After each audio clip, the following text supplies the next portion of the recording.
Praise the lord. అందరూ బాగున్నారా? మీరందరూ బాగుండాలని ప్రతి దినము కూడా దేవుని ప్రార్థించుచున్నాను. ఈరోజు వాక్య ధ్యానము కీర్తనల గ్రంథము 75వ అధ్యాయము మొట్టమొదటి నుంచి చదువుకుందారండి.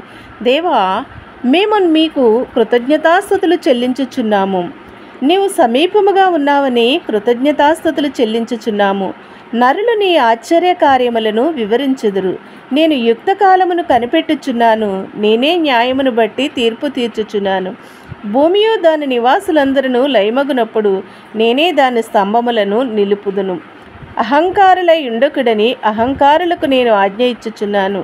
కొమ్ము ఎత్తకుడి, ఎత్తుగా కొమ్ము ఎత్తకుడి, పొగరు పట్టిన మాటలాడుకుడి అని భక్తిహీనులకు నేను ఆజ్ఞ ఇచ్చుచున్నాను. తూర్పు నుండి అయినను పడమట నుండి అయినను అరణ్యము నుండి అయినను హెచ్చు కలుగుదు.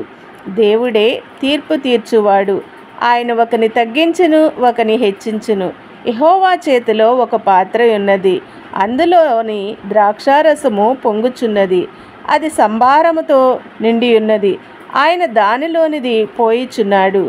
భూమి మీదనున్న భక్తిహీనులందరూ ముండ్లతో కూడా దానిని పీల్చి మింగివేయవలను. నేనైతే నిత్యము ఆయన స్తుతిని ప్రచురము చేయుదును. యాకోబు దేవుని నేను నిత్యము కీర్తించెదను. భక్తిహీనుల కొమ్ములన్నిటినీ నేను విరగ్గొట్టెదను, నీతిమంతుల కొమ్ములు హెచ్చించెదను.